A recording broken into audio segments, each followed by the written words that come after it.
የቪኒ ጁኒየርን በተመለከተ ቲም ቪከሪ የደቡብ አሜሪካ እግር ኳስ ኤክስፐርት ነው።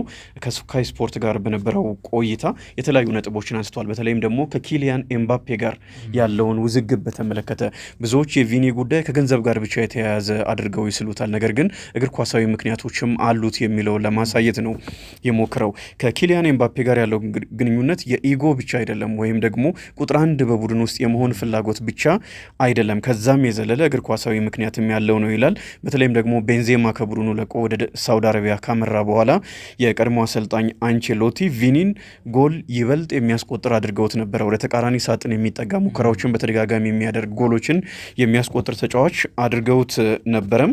ወደ ተቃራኒ ቡድን የፍጹም ቅጣት ምት ክልል ላይ በተደጋጋሚ የምንመለከተው አይነት ተጫዋች ሆኖ ነበረ። ኪሊያን ኤምባፔ ደግሞ ዋና አጥቂ ይሁን እንጂ ወደ ኋላ ተመልሶ ኳስ የገፋ ተከላካዮች ላይ መሄድ ይወዳል። ያንን ደግሞ የሚያደርገው ወደ ግራ ዝም ብሎ ነው። ያ ቦታ ደግሞ የቪኒ ጁኒየር ቦታ ነውና አንዳቸውን በአንዳቸው ልንመለከት እንችላለን። ሁለቱንም አንድ ቦታ ላይ ስንመለከትም ነበረና ሁለቱ ተጫዋቾች በአንድ ላይ መጫወት ይከብዳቸዋል ብሏል። ሁለቱም በአንድ ቦታ ላይ ለማጫወት ይህንንም ደግሞ እንደ ምሳሌ ያመጣው አንቼሎቲ የተጫዋቾችን ብቃት በመመልከት ወደ ተጫዋቾች ብቃት በመሄድ ቡድን በመገንባት የሚታወቁ ናቸው። በዚህ ስፔሻላይዝድ ያደረጉ ኤክስፐርት ናቸው ብሏል። እሳቸው ያቃታቸውን ማን ሊያደርግ ይችላል? እና ሁለቱ የሚጣሉበት ወይም ደግሞ አንዱ ከክለቡ መውጣት ያለበት ምክንያት እግር ኳሳዊም ጭምር ነው፣ ከገንዘብ ጋር ብቻ የተያያዘ አይደለም ብሏል። ሪያል ማድሪድም ሊሸጠው ይችላል። ከአርሰናል በኩል ደግሞ ሰር አሌክስ ፈርጉሰን እንደሚሉት ስታሸንፍ ተጨማሪ ተጫዋች ግዛ ነው። ተጫዋቾች በዛ ስሜት ውስጥ ይቆያሉ እና አንድ ተጫዋች ስትገዛ ተጨማሪ ኤነርጂ ታመጣለ ቋሚ ለመሆን ፉክክሩ በዛው ልክ ስለሚኖርና አርሰናል ደግሞ ያስፈልገዋል ብሏል። ከምንም በላይ ግን የግራ መስመሩ ክፍት ስለነበረ አምናም እንደ ቀኝ መስመሩ ስላልነበረ ይበልጥ ቪኒ ጁኒየር ሊያስፈልገው ይችላል። ባርሴሎና ኔይማር ከወጣበት ጊዜ ጋር አያይዞታልም እና ደግሞ አርሰናል የቻምፒየንስ ሊግ ዋንጫን አሸንፎ ስለማያቅ ሁለት ዋንጫዎችን የቻምፒየንስ ሊግ ከሪያል ማድሪድ ጋር ቪኒ ጁኒየር ስላሸነፈ ወደ አርሰናል ሄዶ ቻምፒየንስ ሊግን ካሸነፈ የሰሜን ለንደኑ ቡድን ታሪኩ እጅግ በጣም ግዙፍ ነው የሚሆነው ብሏል። ኤስፒኤን ደግሞ ነገ ቪኒ ጁኒየር እና ሪያል ማድሪድ እንደሚነጋገሩ ጽፏል። አሁን ከሰዓት በፊት የወጣ መረጃ ነው። ማድሪድ አሁን ካቀረበው 22 ሚሊዮን ዩሮ በላይ ሳምንት ዓመታዊ ደሞዝ አያቀርብም። የመጨረሻው ነው። እሱ ደግሞ ወደ 30 ሚሊዮን ዩሮ የሚጠጋ ገንዘብ ነው የሚፈልገው በአመት። ይህንን ያክል ነው። 17.5 ሚሊዮን ዩሮ ነው አሁን የሚከፈለው። ማድሪድ ከዚህ ከፍ ያደርግለታል። ከ4.5 እስከ 5 ሚሊዮን ዩሮ ከፍ ያደርግለታል። ለሌሎች ደሞዝ ነው ራሱን ይሻላል የአመት ደሞዝ ነው። ግን ይህንን ያክል ጭማሪ ሊያደርግለት ቢፈልግም ተጫዋቹ ግን እንደ ኪሊያን ኤምባፔ ቅድም ስናነሳ ነበረ በሁለቱ መካከል ያለውን፣ በዛ ላይ ደግሞ የውል ማደሻ ቦነስም ይፈልጋል። ይህንንም ማድሪድ ማድረግ አይፈልግም። ከገንዘብም አንጻር ከተመለከትን እግር ኳሳዊ ምክንያቶችንም ከተመለከትን ሊወጣ የሚችልበት እድል አለ። እንደ ኢሲፔን መረጃ ከሆነ ደግሞ ዋና የማድሪድ ሰዎች ከፕሬዚዳንት ፍሎሬንቲኖ ፔሬዝ ውጪ ዋና የሚባሉ የማድሪድ ሰዎች እንዲወጣ ይፈልጋሉ። አርሰናሎችም ተስፋ አድርገዋል የሚል መረጃ ይዞ ወጥቷል። እስኪ ቀጣይ እንመለከታለን።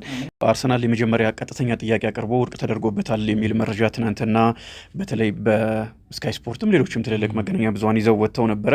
ከዛ አስቀድሞም ንግግር እያደረጉ ነው የቆዩት የሚሉ ደግሞ ከዚህ የተቃረኑ መረጃዎች አሉ። ለማንኛውም ቢቢሲ ደግሞ አርሰናልና ኒውካስል ዩናይትድ ቀጥታ ንግግር አሁንም እያደረጉ ነው ብሏል። ዛሬም አትሌቲክ ደግሞ ተጫዋቹ ወደ አርሰናል የሚያመራበት እድል ሰፊ ነው ብሎ አብዛኞቹ በተለይ ደግሞ ከብራዚል እየወጡ ያሉ መረጃዎች ያለቀ ጉዳይ ነው። ኒውካስል ዩናይትድም አሁን አማካይ ስለማስፈረም እያሰበ ነው፣ እንደሚወጣ ስለሚያውቁ ነው የሚል መረጃ ይዘው እየወጡ ይገኛሉ። በትክክል ወደ ስፔን አምርቷል። ላማንጋ ውስጥ ይቀላቀላል ቡድኑን። ግን ደግሞ ምክንያቱ በጣም ግልጽ ነው። ተጫዋቹ መውጣት እንደሚፈልግ በጠንካራ ቃላት ተናግሯል። ልዩነቱ ልክ እንደ አሌክሳንደር ኢሳቅ በመጥፎ ሁኔታ ከክለቡ ጋር መለያየት አይፈልግም። ስለዚህ መመለስ ነበረበት፣ ተመልሷል። ግን መውጣት ይፈልጋል። ከተጫዋቹ ጋር በተያያዘ ችግር የለም። ተጫዋቹ ሙሉ በሙሉ ተስማምቷል ከአርሰናል ጋር ጥቅማ ጥቅሞችን ጨምሮና ቀጣይ የተወሰኑ ነገሮችን እንመለከታለን።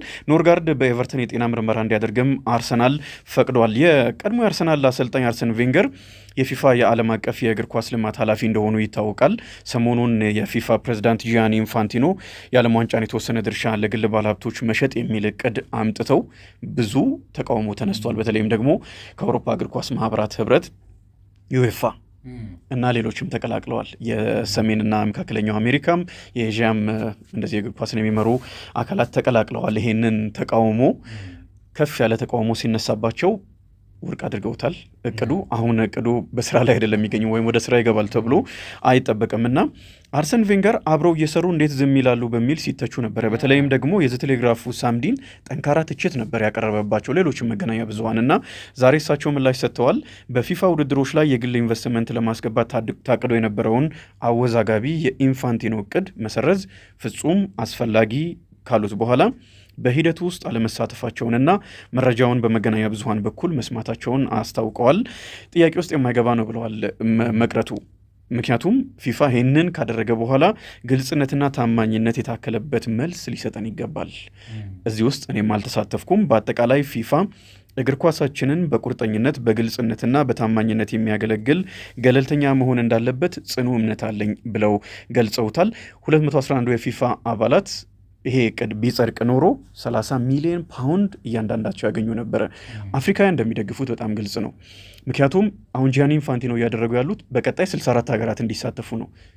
እድል ይኖረናል አይደል? እንደዛ ሲሆን እና ደግሞ የመጣውም ገንዘብ ይጠቅመናል።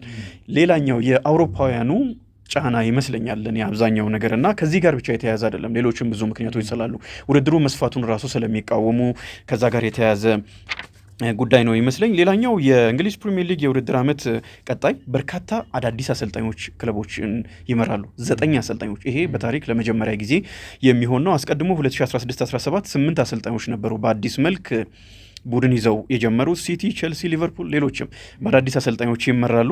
ሚኬል አርቴታ በሚያስደንቅ ሁኔታ ከ2019 ጀምሮ እየመራ ብዙ የቆየው ረጅም ጊዜ የቆየው አሰልጣኝ ሆኗል። ኡናይ ኤምሬ ናቸው 2022 ነው የያዙት እና ብዙ የአሰልጣኞች መቀያየር እንዳለ በእንግሊዝ ፕሪሚየር ሊግ የሚያሳይ ነው። ምክንያቱ የተለያየ ነው። አንደኛ እንደ ፔፕ ጋርዲዮላ ያሉ አሰልጣኞች በቃን ብለው በስኬት ወጥተዋል። አንዳንዶች ደግሞ ከወገብ በታች ባሉ ቡድኖች ውስጥ አስቀድመው የነበሩ ግን ውጤት ካመጡ በኋላ ትልልቆቹን ደግሞ ማሰልጠን አለብን ብለው የለቀቁ አሉ። እንደ ኦሊቨር ግላስነር፣ አንዶኒ ኢራዮላን የመሳሰሉ ደግሞ ማለት ነው። የተባረሩም ደግሞ አሉ። ሊያም ሮሴኝን የመሳሰሉ በውጤት ማጣት የተባረሩ አሉ። እነዚህንም የተኩ አሰልጣኞች አሉና በእነዚህ ምክንያቶች በአዳዲስ አሰልጣኞች ቀጣይ 9 ቡድኖች ይመጣሉ። በመጨረሻም ቼልሲ የቆሙ ኳሶች አሰልጣኝ ያስፈርሟል። ኦስቲን ማክፊ ከቪላ ጋር ተለያይቷል። ቪላም ጥሩ ነበር አምና በመከላከልም በማጥቃቱም የቆመ ኳስ ላይ።